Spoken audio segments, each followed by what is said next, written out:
Good morning business breakfast షోకి స్వాగతం. వారాంతం రోజు స్టాక్ మార్కెట్స్ గ్లోబల్ మార్కెట్స్లో ఒక ఫ్లాటిష్ ధోరణి కనిపిస్తుంది. రిస్క్ ఆన్ మూడ్ కొనసాగుతున్నట్లుగా కూడా కనిపిస్తుంది. ఎస్టీఎక్స్ నిఫ్టీ ట్రేడ్ అవుతుంది 13 పాయింట్ల లాభంతో 8614 దగ్గర. So maybe flat to positive opening కోసం markets సిద్ధమవుతున్నాయి.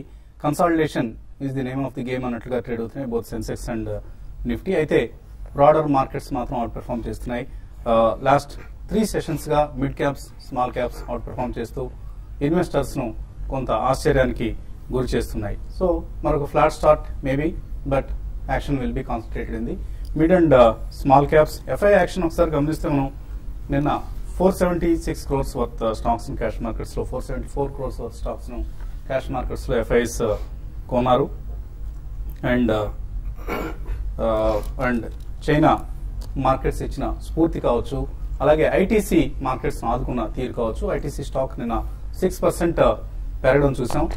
So loose cigarette sales మీద ఎటువంటి నిషేధం ఉండబోదు అన్న వార్తలతో ఐటీసీ స్టాక్ తో పాటు ఇతర సిగరెట్ కంపెనీ స్టాక్స్ పెరిగాయి. అయితే నిఫ్టీ సెన్సెక్స్ మాత్రం ఐటీసీ సపోర్ట్ ఇచ్చింది, అందువల్లనే పాజిటివ్ గా క్లోజ్ అయ్యాయి బోత్ సెన్సెక్స్ అండ్ నిఫ్టీ కూడా. అలాగే చైనీస్ మార్కెట్స్ చాలా అవుట్ పర్ఫార్మ్ చేస్తున్నాయి. ప్రస్తుతం చైనా ఇండియా మార్కెట్స్ మధ్య ఒక అంటే కనపడని పోటీ కనిపిస్తోంది. ఆధిపత్య పోరు కొనసాగుతోంది. లాస్ట్ ఇయర్ 1 year పెర్ఫార్మెన్స్ ఒకసారి గమనిస్తే, అంటే ఇయర్ టు డేట్ అంటాం మనం. ఈ సంవత్సరంలో 2014 ఇప్పటిదాకా చూస్తే చైనీస్ ఇండెక్స్ షాంఘై ఇండెక్స్ 40% పెరిగితే మన సెన్సెక్స్ నిఫ్టీలు 36%, నిఫ్టీని చూస్తే 36% పెరిగింది. సో పోటాపోటీగా కొనసాగుతోంది. అండ్ ఎఫ్ఐ ఫండ్స్ ఫ్లోస్ ను అట్రాక్ట్ చేయడానికి చైనా స్టిమ్యులస్ మార్గాన్ని ఎంచుకుంటే మనం మాత్రం మోడీని, అలాగే మన కార్పొరేట్ ఎర్నింగ్స్ ను, కార్పొరేట్ పెర్ఫార్మెన్స్ ను, ఎకనామిక్ గ్రోత్ ను ప్రొజెక్ట్ చేసుకుంటూ ఎఫ్ఐ ఫ్లోస్ ను అట్రాక్ట్ చేసే ప్రయత్నం చేస్తున్నాం. So Chinese markets last few days గా అవుట్ పర్ఫార్మ్ చేస్తున్నాయి. ఇన్ఫాక్ట్ ఈ నెలలో చూస్తే మనం 9.5% షాంఘై ఇండెక్స్ పెరిగితే నిఫ్టీ మాత్రం 0.3% తగ్గింది. సో చైనీస్ మార్కెట్స్ నిన్న మొన్న చాలా స్ట్రాంగ్ గా ట్రేడ్ అవుతూ ఉండడం చూస్తున్నాం. అఫ్ కోర్స్ దాని నుంచి కొంత మనకు ట్రికిల్ డౌన్ ఎఫెక్ట్ ఇండియా కూడా ప్రవహిస్తుంది. అండ్ ఫారిన్ ఇన్వెస్టర్స్ చెప్తున్న దాని ప్రకారం బోత్ చైనా ఇండియా రెండింటికి కూడా ఫండ్స్ ను అలొకేట్ చేస్తున్నారట వాళ్ళు. సో మనకేమి చైనా మనల్ని మించిపోతుంది, లేకపోతే చైనీస్ మార్కెట్స్ ఇండియా నుంచి ఫండ్స్ వెళ్ళిపోతాయన్న భయాందోళనలు ఏం అవసరం లేదు. Indian markets also will continue to attract FI flows అంటున్నారు. దీనికి తగ్గట్టుగానే మనకు ఇవాటి న్యూస్ పేపర్స్ లో ఎఫ్ఐ ఫ్లోస్ అంటూ Dalal street near 1 lakh crores. So ఈ సంవత్సరంలో ఇప్పటిదాకా చూస్తే సుమారుగా $16.47 billion ఇండియన్ మార్కెట్స్ లోకి వచ్చాయి. నెట్ ఇన్వెస్ట్మెంట్స్ ఇది 99,413 crores రూపీ టర్మ్స్ లో చూస్తే, అంటే సుమారుగా ₹1,00,000 కోట్ల మొన్న థర్స్డే వరకు, అంటే నిన్నటి వరకు ఇండియన్ మార్కెట్స్ లోకి ఎఫ్ఐఎస్ పంప్ చేసిన మనీ ఇది. సో మనం 2010 నుంచి చూస్తే 2010 లో హైయెస్ట్ మనకు ఇండియా హైయెస్ట్ ఎవర్ ఫిగర్ 2010 లో 1,33,267 crores, అంటే $29 billion ఇండియన్ ఈక్విటీస్ లోకి ఎఫ్ఐఎస్ పంప్ చేసిన మొత్తం ఇది. 2012 లో $24 billion వచ్చింది. 2013 లో $20 billion వచ్చింది. ఈ సంవత్సరంలో ఇప్పుడు దాకా $16 billion వచ్చింది. సో ఇక ఈ నెల మిగిలి ఉన్న నెలలో మనకు $12-13 billion వచ్చే అవకాశం లేదు. కాబట్టి 2010 ఫిగర్ ని ఇప్పట్లో మనం బీట్ చేసే అవకాశాలు కనపడలేదు. But still FI flows are continue in to the Indian markets. ఇక కొత్త నీరు రావడం, పాత నీరు పోవడం, ఇదంతా మనం ఎక్కడ అన్ని ఫీల్డ్స్ లో గమనిస్తూ ఉంటాం. మేబీ క్రికెట్ లో కూడా మనకు ఇదే ట్రెండ్ కనిపిస్తుంది. క్రికెట్ లో రాబోయే రోజుల్లో మనకు వినిపించబోతున్న వరల్డ్ కప్ నేమ్స్ అన్ని కూడా కొత్త పేర్లు రాబోతున్నాయి. మనం గతంలో చూసిన వీరేంద్ర సెహ్వాగ్, యువరాజ్ సింగ్లు, హర్భజన్ సింగ్స్ వీళ్ళందరూ వెళ్ళిపోతున్నారు. వీళ్ళ ప్లేస్ లో ఈవెన్ గౌతమ్ గంభీర్ లాంటి యంగ్స్టర్స్ కూడా తప్పుకుంటే కొత్త ప్లేయర్స్ కు అవకాశం దక్కుతుంది. అలాగే స్టాక్ మార్కెట్స్ లో కూడా పాత ప్లేయర్స్ వెళ్ళిపోతున్నారు, కొత్త ప్లేయర్స్ వస్తున్నారు. ఎప్పటికప్పుడు సెక్టర్ రొటేషన్, సెక్టర్ చర్న్ కొనసాగుతుంది. పౌల్ట్రీ రంగంలో one of the leading manufacturers in the country. So మన రాష్ట్రంలో కూడా లీడింగ్ కంపెనీ శ్రీనివాస హ్యాచరీస్. ఇది లిస్టెడ్ కంపెనీ అన్న సంగతి మన అందరికీ తెలిసిందే. ప్రస్తుతం శ్రీనివాస హ్యాచరీస్ షేర్లను ఎక్స్చేంజెస్ నుంచి డీలిస్ట్ చేయాలని ప్రమోటర్స్ నిర్ణయించారు. సో ఎందుకు డీలిస్టింగ్ నిర్ణయాన్ని తీసుకున్నారు, ఈ అంశాన్ని మనతో వివరించేందుకు మాట్లాడేందుకు శ్రీనివాస హ్యాచరీస్ మేనేజింగ్ డైరెక్టర్, అలాగే సిఐ ఆంధ్రప్రదేశ్ చైర్మన్ సురేష్ చిట్టూరి ప్రస్తుతం టెలిఫోన్ లైన్ లో సిద్ధంగా ఉన్నారు. గుడ్ మార్నింగ్ సురేష్ గారు. గుడ్ మార్నింగ్ వసంత్ కుమార్ గారు. సో సురేష్ గారు చెప్పండి, శ్రీనివాస హ్యాచరీస్ అకస్మాత్తుగా షేర్లను డీలిస్ట్ చేయాలని నిర్ణయం తీసుకుంది. ఎందువలన ఇటువంటి నిర్ణయం తీసుకోవాల్సి వచ్చింది? మార్కెట్స్ చాలా బూమింగ్ టైమ్స్ కాబట్టి ఈ టైంలో ఇటువంటి బూమ్స్ ఎన్కాష్ చేసుకునేందుకు ప్రమోటర్స్ సాధారణంగా తంటాలు పడుతూ ప్రయత్నిస్తూ ఉంటారు. మీరు ఎందుకంటే డీలిస్టింగ్ నిర్ణయం తీసుకున్నారు? అంటే we've been listed since 1996 అనుకుంటండి. And so over the years ఏంటంటే మాకు we have not gotten much value out of being listed. And shareholders కూడా we feel they are not getting the value ani. So we thought it should be a good exit option for shareholders ani. We have tried and I mean we have bonus ichcham to see if that could stimulate volume takku antunnaru ani cheppi kani, but it didn't really make much difference. So adi rendodomo we are also looking at some major restructuring and as part of that being listed was not working out maku. Yeah. So అంటే ఇప్పుడిప్పుడే markets లో sentiment బాగా improve అవుతుంది. మీరే అన్నట్లుగా last 2 months లో Srinivas hatchery share price కూడా బాగా పెరగడం చూస్తున్నాం మనం. క్వార్టర్లీ పెర్ఫార్మెన్స్ కొంత డల్ గా ఉన్నప్పుడు కూడా. బట్ ఎందువల్ల ఈ సమయంలో తీసుకున్నారు నిర్ణయాన్ని? అంటే ఇన్వెస్టర్స్ మరికొంత బెనిఫిట్ అయ్యే ఛాన్స్ ఇవ్వకుండా. అంటే మీకు తెలుసు కదండి, decision is not made over night. So the process had started some months back and ఇంకా ఇప్పటికి it's just come it has just so happened that the decision happened yesterday. But the process of considering this has been happening, nanu adigaranta frankly for last many years actually. We've been considering this asla enti manaku value raatledu kada, should we and అని చెప్పి. And ఇప్పుడు కూడా చూస్తుంటే volumes are not very high అండి. Most of the ఇప్పుడు కూడా about 7% of the customers are not even dematted the shares. So volumes అసలు ఉండలేదు. So that's why we wanted to give them an exit option. Okay. And Srinivasa Hatcheries ఒకవేళ ఈ delisting exercise లో ఎవరైనా షేర్లను offer చేయకుండా వాళ్ళ దగ్గర అట్టు పెట్టుకుంటే వాళ్ళ పరిస్థితి ఏమవుతుంది తర్వాత? They will continue to remain as shareholders కదండి. And so closely held కంపెనీలో వాటాదారులుగా మిగిలిపోతారు. వాటాదారులుగా మిగులుతారు. And of course the option will always be there. They can always sell to us at any time. Okay. So promoters కి ఎప్పటికైనా వాళ్ళ షేర్లు ఇచ్చేస్తే మీరు బైబ్యాక్ చేసే అవకాశం ఉంటుంది. అట్లాగే యాజ్ అ ప్రాసెస్ 1 year వరకు అయితే same price will be open to them అండి. Up to 1 year they can offer that. Once అయిన తర్వాత then after that also of course it will remain open. So as a standalone company Srinivas hatcheries ఎటువంటి భవిష్యత్ ప్రణాళికలతో ఉంది? Delisting తర్వాత ఏం చేయబోతున్నారు? అంటే మేజర్ గా మేము బిజినెస్ రీస్ట్రక్చర్ చేద్దామనండి. ఇప్పుడు సమ్ ఆఫ్ ద బిజినెసెస్ ఏంటంటే ఎగ్జిస్టింగ్ స్ట్రక్చర్ లో మేము ఉన్న 1-2 బిజినెసెస్ తీసేయాలని చెప్పి దీంట్లో ఇచ్చి. ఓకే. అదేమో బీయింగ్ లిస్టెడ్ కంపెనీ మేము అలా బిజినెస్ ష్రింక్ చేస్తాం అన్నది ఫేర్ కాదనిపించింది మాకు. So that would be the main idea actually in restructuring this thing. Okay. Thank you Suresh garu. We wish you all the best and investors ను రివార్డ్ చేసే నిర్ణయాన్ని మీరు తీసుకుంటారని ఆశిస్తున్నాం. సో శ్రీనివాస హ్యాచరీస్ షేర్లను డీలిస్ట్ చేసినట్లు కంపెనీ ప్రకటించింది. కంపెనీ మేనేజింగ్ డైరెక్టర్ తమ కంపెనీ రీస్ట్రక్చరింగ్ ఎక్సర్సైజ్ ను ఎటువంటి ఆటంకాలు లేకుండా కొనసాగించేందుకు డీలిస్టింగ్ నిర్ణయం తీసుకున్నట్లు చెప్తున్నారు. ఇక ఫుల్ ప్యానల్ ఆఫ్ అనలిస్ట్ మనతో సిద్ధంగా ఉన్నారు. ఎందుకు ఇలా టీషర్ట్ వేసుకున్నారన్న డౌట్ మీకు రావచ్చు. ఒకసారి మన ప్యానలిస్ట్ అందరినీ చూస్తే కూడా అందరం ఇదే డ్రెస్ లో వచ్చాం. ఫ్రైడే డ్రెస్సింగ్, అంతకుమించి వేరే ప్రత్యేకత ఏది లేదు. సో ఫ్రైడే కొద్దిగా క్యాజువల్ గా ఉంటాం కాబట్టి ఈరోజు ఇలా వితౌట్ ఎనీ ఫార్మల్ డ్రెస్సింగ్ రావడం జరిగింది.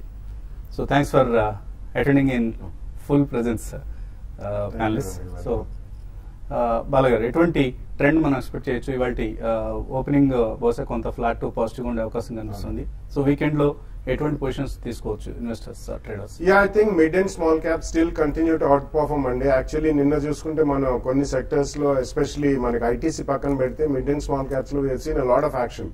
సో సెలెక్టివ్ గా మిడ్ అండ్ స్మాల్ క్యాప్స్ ఎక్కడైతే మనకి ప్రామిసింగ్ నెక్స్ట్ 2-3 years గ్రోత్ కనిపిస్తుందో I think one should definitely take position in this consolidation zone also అండి. నెక్స్ట్ 2 to 3 weeks కూడా ఇలాగే ఉంటుందని మనం గత వారం రోజులుగానే చెప్తూనే ఉన్నాం. And that will continue to be the same stance. మనకి ఎర్లీ నెక్స్ట్ ఇయర్ మళ్ళీ ఎఫ్ఐ ఇన్ఫ్లోస్ అనేది ఎలా ఉండేది, అలొకేషన్స్ ఎలా ఉంటాయి అనేది వాళ్ళు నిర్ణయిస్తారు. కాబట్టి I think January should again B a very eventful month in terms of even budget expectations or fresh FI allocations ఇవన్నీ కూడా ఉంటాయి. అండ్ మారియో ద్రాగి గారు కూడా నిన్న చెప్పింది ఏంటంటే వీఆర్ జస్ట్ వెయిటింగ్. మన డాక్టర్ రఘురామ్ రాజన్ గారు చెప్పినట్టు ఈ said early next year we may consider the next quantitative easing అన్నట్టు ఆయన చెప్పారు. So it can be in the first quarter of 2015 also అండి. సో ఇవన్నీ కారణాల మూలన ఈ మంత్ మాత్రం definitely I think it will be a consolidation zone, but mid and small caps will continue to outperform. Selectively one should take positions whenever there is a dip, either sectorally or even an individual stock అని చెప్పచ్చు. So Rajendra గారు 8625 నేను ఇప్పుడు దాకా చూసిన Nifty all time high level ఇది. So 8625 దగ్గర ఒక డబుల్ టాప్ ఫామ్ అవుతోంది. సో దీన్ని ఎలా అర్థం చేసుకోవాలి ట్రేడర్స్ కావచ్చు ఆర్ టెక్నికల్స్ ఫాలో అయ్యేవాళ్ళు? బేసికలీ నిన్న ప్యాటర్న్ చూస్తే ఒక మైనర్ డోజీ ప్యాటర్న్ కనపడిందండి. Though bar is little high. Probably I think choppiness చాలా ఉంటుంది మార్కెట్ లో for the next maybe couple of days. So unless మనకి 8451 ఏదైతే 20-డే మూవింగ్ యావరేజ్ ఉందో అది బ్రేక్ అవుతే గానీ ప్రాబ్లీ ఒక మైనర్ డౌన్ ట్రెండ్ లోకి వచ్చే అవకాశం లేదు.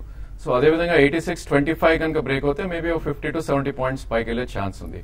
But I think Nifty and bank Nifty చాలా చాపీగా ఉండే అవకాశం ఉంది. ప్రాబ్లీ ట్రేడర్స్ షుడ్ అవాయిడ్ అండి ఈ టైంలో, ఎందుకంటే స్టాప్ లాసెస్ అవి కూడా చాలా హిట్ అయ్యే ఛాన్స్ ఉంది. Because one day 50-60 points up and one day 50-60 points down. So you shouldn't look at Nifty or Bank Nifty.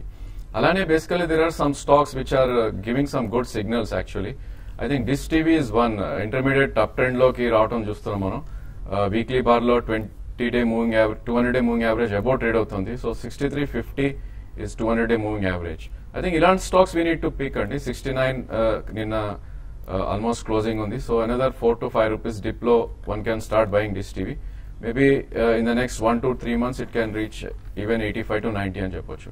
అదే విధంగా నిన్న మనం యాక్చువల్లీ కన్స్యూమర్ స్టేపుల్స్ లో కొద్దిగా మంచి బయింగ్ చూసాం, ఎస్పెషలీ ట్రాన్స్ఫార్మర్స్ అండ్ ఎలక్ట్రికల్ కంపెనీలో.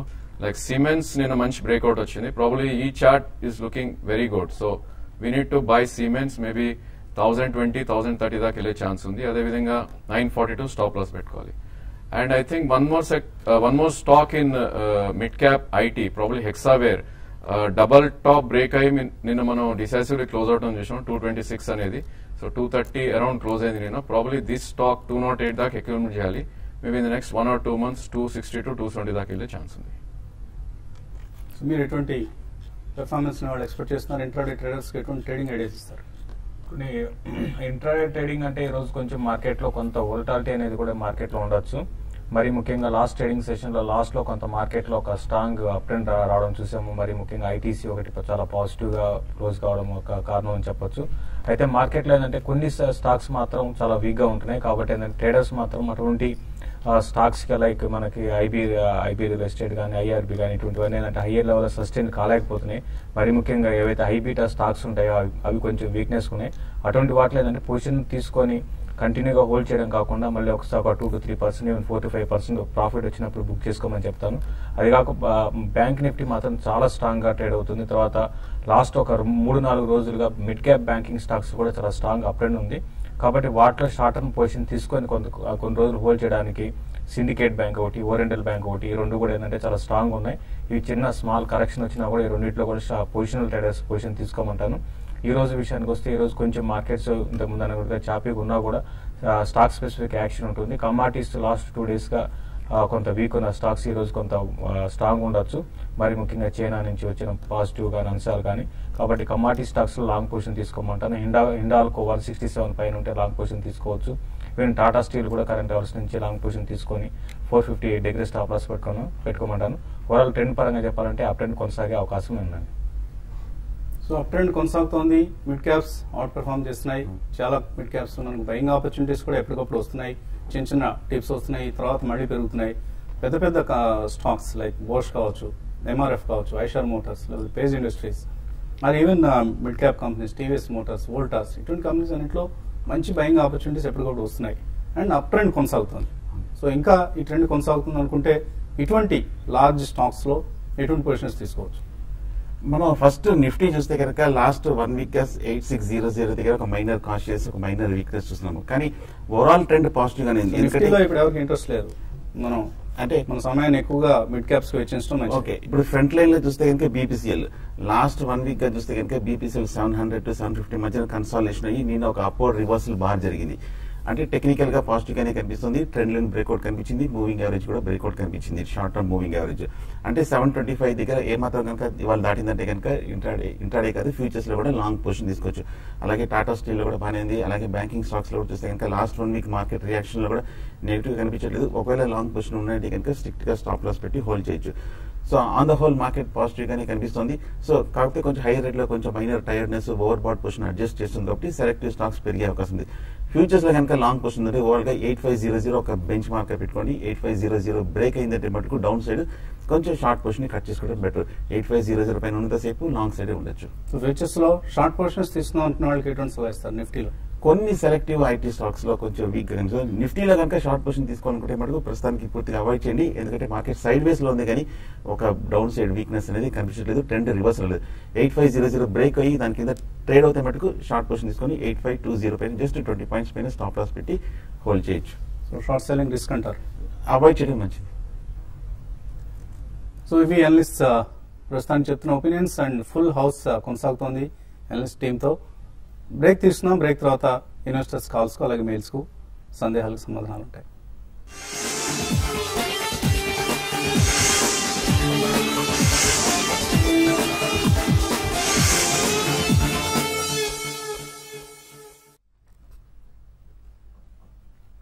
బిజినెస్ బ్రేక్ఫాస్ట్ షోకి తిరిగి స్వాగతం. So Friday analyst full house కొనసాగుతోంది టీవీ5 స్టూడియోలో. సో ఫ్రైడే డ్రెస్సింగ్ తో అందరూ సిద్ధంగా ఉన్నారు. సో మీ ప్రశ్నలు సందేహాలు సంధించడానికి సమాధానాలు ఇవ్వడానికి అందరూ సిద్ధం. సో మీడియాలో యుద్ధాలు మామూలే. మనం గతంలో రకరకాల వార్తాపత్రికల మధ్య టీవీ ఛానళ్ల మధ్య యుద్ధాలు చూసాం. ఎస్పెషల్లీ మన ఆంధ్రప్రదేశ్లో ప్రస్తుతం హైదరాబాద్ న్యూస్ పేపర్ మార్కెట్లో Deccan Chronicle, times of India మధ్య యుద్ధం జరుగుతోంది. ఎవరైనా వార్తలు కాపీ చేస్తారు కానీ అడ్వర్టైజ్మెంట్స్ కాపీ చేస్తారా అంటూ ఇవాళ ఫైనాన్షియల్ క్రానికల్, డెక్కన్ క్రానికల్ పత్రికల్లో హెడ్లైన్స్ వచ్చాయి. సో టాయింగ్ విత్ ది రీడర్ అంటూ ఫైనాన్షియల్ క్రానికల్ లో ఒక వార్త వచ్చింది. సో మా యాడ్స్ కూడా కాపీ చేసి వేస్తున్నారు. డెక్కన్ క్రానికల్ నుంచి యాడ్స్ ను టైమ్స్ ఆఫ్ ఇండియా కాపీ చేస్తుంది. సో మా వాళ్లకు యాడ్స్ రాకపోవడం వల్ల ఇటువంటి ప్రయత్నాలు చేస్తున్నారంటూ ఇందులో వార్త చేయడం జరిగింది. వినోదాత్మకంగా ఉంది, చదివి ఆనందించవచ్చు. ఇంకా కాలర్స్ లైన్ ఉన్నారు. ఫస్ట్ కాలర్ జమ్మలమడుగు నుంచి శ్రీధర్ లైన్ ఉన్నారు. హలో,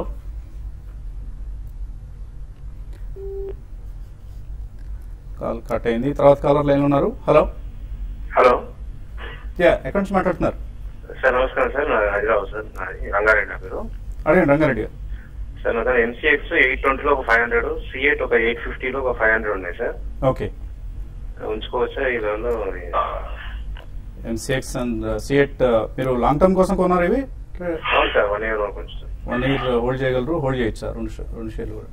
ఐ థింక్ రెండు కూడా చాలా స్ట్రాంగ్ గా ట్రేడ్ అవుతున్నాయండి. బేసికలీ ఎంసీఎక్స్ మీకు 765 అనేది ఒక మేజర్ బ్రేక్అవుట్ తర్వాత ఇప్పుడు ఆల్మోస్ట్ అరౌండ్ 860, 880 దగ్గర చూస్తున్నాం. So I think next 6 to 8 months లో ఒకసారి 924 కనుక బ్రేక్ అవుతే ప్రాబ్లీ 1024 అండ్ ప్రాబ్లీ 1140 దాకా వెళ్ళే ఛాన్స్ ఉంది. హోల్డ్ చేయండి. కర్నూలు నుంచి ప్రసాద్ లైన్ లో ఉన్నారు. హలో అడగండి. Purchased TVS motors at the rate of 68 rupees for 3 years back, 1000 shares. Okay. And then I want to know about CCL products also. Purchased at the rate of 38 rupees, 1000 shares 1 year back. Whether book profit or not. So చక్కగా identify చేశారు రెండు stocks ని కూడా, TVS Motors and CCL products. Growth path లో ఉన్న companies ఎటువంటి సలహా ఇస్తారు? హోల్డ్ చేయొచ్చా? ఇంకా డెఫినెట్ గా హోల్డ్ చేయొచ్చండి. Unless you have need for money immediately. I think definitely ఈ రెండు స్టాక్స్ కూడా రాబోయే 2-3 ఏళ్లలో ఎక్సలెంట్ పర్ఫార్మెన్స్ ఇస్తాయండి. TVS is a complete turn around story. Not that it was in losses. Volumes పరంగా month on month they are actually posting excellent results. CCL products is on a massive expansion అండి, both locally as well as overseas. Vietnam లో కొత్త plant పెట్టారు and the next 4 years tax concession కూడా ఉంది. That's equivalent to the Indian plant as big as that. So CCL products and TVS motors రెండు కూడా correctly hold చేయమని చెప్తున్నాను. So normal గా ఎటువంటి టైమ్స్ లో ప్రాఫిట్ బుక్ చేద్దాం అన్న ఇది వస్తుంటుంది. Correct, actually absolutely right. అందులో ఆయన చాలా మంచి రేట్ లో 3 years బ్యాక్ కొన్నారు. But these are the actual stocks which will give you, multi-bagger kind of returns in them, 10 times, 15 times అలా. ఒకటేమో automobiles ఉంది, ఒకటేమో సో consumer. గోల్డ్మెన్ సాక్స్ ఇచ్చిన target 345, TVS 345, Motors that's next only 1 for year. 12 months. But Next probably 1 over year. the next 2-3 years they'll do so extremely 5 well. Bagger కాబోతోంది మీ స్టాక్. Hold అండి, just hold it. Narsireddy Warangal నుంచి. Hello sir నమస్తే అండి. నమస్తే, అడగండి. సార్ ఇది మరి వెంకీస్ లో 300 షేర్స్ ఉన్నాయి. ఓకే సార్ ఇప్పుడు మన ఇది జ్యోతి స్ట్రక్చర్ లో ఒక 2500 ఉన్నాయండి. హోల్డ్ చేసుకోవచ్చా? మరి ఇప్పుడు మరి ఎట్లుంటది పోయి రేట్స్ ఏ రేట్స్ లో కొన్నారు ఇవి? ఇది 41 లో జ్యోతి స్ట్రక్చర్ కొన్నానండి. ఇది వెంకీస్ వచ్చేసి 550 లో కొన్నానండి. 550 లో కొన్నారు. ఏం చేయాలి? వెంకీస్ చూస్తే కనుక లాస్ట్ 3 months గా బాగా తగ్గుతూ వస్తుందండి. హై 620 రూపీస్ నుంచి కరెక్ట్ గా 430, 440 వరకు పడి ఇప్పుడే లాస్ట్ 1 week గా కరెక్ట్ గా కరెంట్ రేట్ అయిన 430, 440 దగ్గర కన్సాలిడేషన్ అయ్యి నిన్న కొంచెం వాల్యూమ్స్ తోటి పెరగడం జరిగింది. బహుశా short term correction, medium term correction అయితే పూర్తి అయినట్టు కనిపిస్తుంది. స్టాక్ కొంచెం అప్ ట్రెండ్ లోకి వెళ్ళే వస్తుంది. కానీ మీ రేట్ రావాలంటే ఒక మార్కెట్ లో కానీ స్టాక్ లో కానీ స్ట్రాంగ్ ర్యాలీ వస్తే అప్పుడు మీ రేట్ వచ్చే వస్తుంది. ప్రస్తుతానికి అయితే హోల్డ్ చేయండి, మేజర్ సపోర్ట్ దగ్గర ఉన్నాం కాబట్టి. అలాగే జ్యోతి స్ట్రక్చర్స్ కూడా ఇంచుమించు మీరు కొన్న రేట్లోనే, కానీ మనం లాస్ట్ 1 month గా చూస్తే కనుక హై రేట్ నుంచి 65-70 రూపాయల నుంచి తగ్గుతూ కరెక్ట్ గా 38-40 రూపాయల వరకు లాస్ట్ 1 month గా కొంచెం కన్సాలిడేషన్ అవుతూ వస్తున్న స్టాక్. ఈ స్టాక్ కూడా లాస్ట్ 2 days గానీ కొంచెం రికవరీ ఇచ్చి కొంచెం మైనర్ అప్వర్డ్ బ్రేక్అవుట్ రావడం జరిగింది. సో ఈ స్టాక్ లో కూడా మీడియం టర్మ్ కరెక్షన్ అయ్యి కొంచెం అప్వర్డ్ ట్రెండ్ కి బిగిన్ అయినట్టు కనిపిస్తుంది. ప్రస్తుతానికి ఇది కూడా మేజర్ ట్రెండ్ సపోర్ట్ దగ్గర ఉన్నాం కాబట్టి 38-40 రూపీస్ దగ్గర హోల్డ్ చేయండి. లాస్ట్ కాలర్ లైన్ ఉన్నారు, జగన్నాథ్ రావు. హలో హలో నమస్కారం అండి, జగన్నాథ్ గారు సార్. నమస్తే అండి, అడగండి. హలో అడగండి జగన్నాథ్ రావు. ఆల్రెడీ హోల్డ్ చేస్తున్నాం సార్. ఆల్రెడీ హోల్డ్ చేస్తున్నారు. అవును సార్. 470 యాక్సెస్, 775 అయ్యింది సార్. ఓకే, ఐఎన్జీ మీరు వార్త గమనించి ఉంటారు, కోటక్ బ్యాంక్ అక్వైర్ చేస్తుంది అన్నది. అండ్ టెక్నికల్ ఎలా ఉన్నాయి? రెండు కూడా చాలా స్ట్రాంగ్ గా ఉన్నాయండి. మరి ముఖ్యంగా రెండు అవుట్ పర్ఫార్మ్ చేసిన స్టాక్స్ అని చెప్పొచ్చు. యాక్సెస్ అయితే కంటిన్యూగా ఒక అప్ ట్రెండ్ అనేది కనపడుతుంది. ఈవెన్ ఐఎన్జీ కూడా మనకి న్యూస్ తెలిసిందే కాబట్టి రెండు కూడా హోల్డ్ చేయండి. ఇప్పుడు మార్కెట్స్ ఈ లెవెల్లో ఉన్నాయంటే బికాస్ ఆఫ్ బ్యాంక్ నిఫ్టీ అని చెప్పొచ్చు, ఈవెన్ బ్యాంకింగ్ స్టాక్స్ అని చెప్పొచ్చు. ఇంకా ఇక్కడ నుంచి బాగా పెరిగే అవకాశం ఉంది. నెక్స్ట్ ఇయర్ లో మనకి ఇంట్రెస్ట్ రేట్స్ కూడా తగ్గించే అవకాశం ఉందని ఆర్బీఐ గవర్నర్ హింట్ ఇవ్వడం, ఇంకా బ్యాంకింగ్ స్టాక్స్ ఇంకా పెరగవచ్చని, కాబట్టి హోల్డ్ చేయండి రెండు కూడా. వాసవ దత్త మెయిల్ పంపించారు, బజాజ్ ఫిన్సర్వ్ ఈ రేట్ లో తీసుకోవచ్చా? చాలా యాక్టివ్ గా స్ట్రాంగ్ గా ఉన్న కంపెనీ. డెఫినెట్లీ తీసుకోవచ్చు, ఎందుకంటే దే ఆర్ 3 to 6 months కోసం ఉంటాయి. యా డెఫినెట్లీ అండి. అంటే మనకి ఇప్పుడు ఇన్సూరెన్స్ బిల్ కనుక పాస్ అవుతే definitely I think it have a huge upside because they are one of the largest holders in Bajaj Allianz insurance as well as Bajaj finance వీటన్నిటిలో కూడా. It's a very strong company, you should buy that stock. Muralikrishna అడుగుతున్నారు, Ashok Leyland 55 call, Tata motors 550 call hold చేస్తున్నారు, hold చేయొచ్చా? Ashok Leyland విషయానికి వస్తే చాలా strong గానే ఉందండి, మీరు హోల్డ్ చేయొచ్చు. అన్ని లెవెల్స్ దాటి దాని 55 ఆ రేంజ్ లో 54 రేంజ్ లో ట్రేడ్ అవుతుంది, మీరు హోల్డ్ చేయండి. అయితే టాటా మోటార్స్ మాత్రం అరౌండ్ 530, 540 లెవెల్స్ దాని పైన సస్టైన్ కావట్లేదు. ఈ రోజు రేపట్లో ఒక 532 గా దాటిందంటే మాత్రం ఈవెన్ టాటా మోటార్స్ కూడా హోల్డ్ చేయమని చెప్తాను. అశోక్ ఉలిసే అడుగుతున్నారు, prime focus India gelatine 1 year కోసం కొనొచ్చా? ప్రైమ్ ఫోకస్ మనం లాస్ట్ 2-3 months గా చూస్తే కనుక బాగా టెక్నికల్ గా సైడ్ వేస్ ట్రెండ్ లో మొదలయ్యి ఇప్పుడే ఈ నిన్న కొంచెం మైనర్ అప్ ట్రెండ్ రావడం జరిగింది. సో మళ్ళీ నా ఉద్దేశం ఒక రీసెంట్ మేజర్ హై అని ఒకసారి పరీక్షించే అవకాశం ఉంది. ప్రస్తుతానికి ఇప్పుడే వాల్యూమ్ తో పెరిగింది కాబట్టి హోల్డ్ చేయండి. అలాగే ఇండియా జెలటిన్ చూస్తే కనుక ఈ మధ్య కొంచెం 130 రూపీస్ నుంచి మనం 100 రూపాయల వరకు పట్టని చూసాము. బట్ ఓవరాల్ గా ఈ స్టాక్ కొంచెం సైడ్ వేస్ లో ఉంది. ఒకవేళ కనుక లోయర్ రేట్ లో తీసుకుంటే కనుక 125 లెవెల్ వస్తే కనుక short term two medium term లో ప్రాఫిట్ బుక్ చేయొచ్చు. 125 ఒక కీలకమైన resistance. Reliance infra 640 call 14 rupees లో కొన్నారు, తగ్గుతూ వస్తుంది. వెంకటరామన్ అడుగుతున్నారు, hold or exit? Definitely exit అండి. ఆల్ ఇన్ఫ్రా స్టాక్స్ నిన్న మనం ఎఫ్డిఐ రూల్స్ కూడా రావడం చూసాం ఇన్ఫ్రాలో, బట్ పర్ఫార్మ్ చేయట్లేదు. ప్రాబ్లీ ఒక మైనర్ పుల్ బ్యాక్ రావచ్చు, మేబీ 612 దాకా. డెఫినెట్లీ ఎగ్జిట్ అయిపోయింది. ఆర్ఈసీ 350 కాల్ 8 రూపీస్ లో హోల్డ్ చేస్తున్నారు వెంకటరమణ. మరొక వెంకటరమణ హోల్డ్ చేయొచ్చా? ఆర్ఈసీ అయితే కొంచెం ఈ లెవెల్లో కొంత సెల్లింగ్ అనేది రావడం చూస్తున్నామండి, కాబట్టి మీరు బెటర్ ఏంటంటే ర్యాలీస్ లో ఎగ్జిట్ కమని చెప్తానండి. శేషురెడ్డి ప్రొద్దుటూరు నుంచి హావెల్స్ 300 రూపీస్ లో హోల్డ్ చేస్తున్నారు. 1 year టార్గెట్ ఎంత ఎక్స్పెక్ట్ చేయొచ్చు? స్టాక్ బులిష్ గానే ఉందండి. 2-3 రోజులు మార్కెట్ కన్సాలిడేషన్ లో కూడా బాగా స్ట్రాంగ్ అప్వర్డ్ బ్రేక్అవుట్ రావడం జరిగింది. నా ఉద్దేశం ఇదే ట్రెండ్ కంటిన్యూ అయిందంటే కనుక నెక్స్ట్ రెసిస్టెన్స్ కొంచెం దగ్గరలో 350 లో ఉంది, అది కూడా బ్రేక్ అయిందంటే 390 to 400 వరకు వెళ్లే అవకాశం ఉంది. దాసరి కరుణాకర్ అడుగుతున్నారు, SKF India, VA Tech Wabag, Linde India ఈ 3 కొన్నారైనా లాంగ్ టర్మ్ ప్రాస్పెక్ట్స్ ఎలా ఉన్నాయి? క్యాపిటల్ ఎలా ప్రొటెక్ట్ చేసుకోవాలి? Capital protection, I don't think you should attempt in these three stocks. And Moodu Manchi, SKF is one of the strongest in bearings, Viatec Warburg, one of the strongest in water management, Linde India, gas low, weight low. So I think all three are excellent companies. Almost all three are multinational companies. You should hold on to the stocks over the next 1 year. So Kamal అడుగుతున్నారు రాజేంద్ర గారిని magma Fincorp అలాగే హేమత్ సింగ్ సీద్ వీటిలో 1 year targets ఎంత expect చేయొచ్చు? I think magma ఫిన్కాప్ actually ఇది కొద్ది correction mode లో ఉంది. 140 నుంచి 105, 106 దా కరెక్ట్ అవటం చూస్తున్నాం. బట్ ఈవెన్చువల్లీ ఇది లైఫ్ టైమ్ హై బ్రేక్అవుట్ రావడం చూసాం 93 నుంచి. సో 1 to 2 years లో జనరల్లీ డబల్ అవుతాయి ఏవైతే లైఫ్ టైమ్ హై బ్రేక్అవుట్ అయ్యాయో. సో 185 to 200 దాకా వెళ్ళే ఛాన్స్ ఉంది. ఇంకా ఇన్ఫాక్ట్ చాలా మెయిల్స్ మిగిలిపోయి ఫుల్ హౌస్ ఉంది కాబట్టి ఒక 5 నిమిషాలు మనం ఎక్స్ట్రా టైం కూడా తీసుకున్నాం. Thanks for watching business breakfast. మధ్యాహ్నం 1:30 మళ్ళీ స్మార్ట్ ఇన్వెస్ట్ లో కలుద్దాం.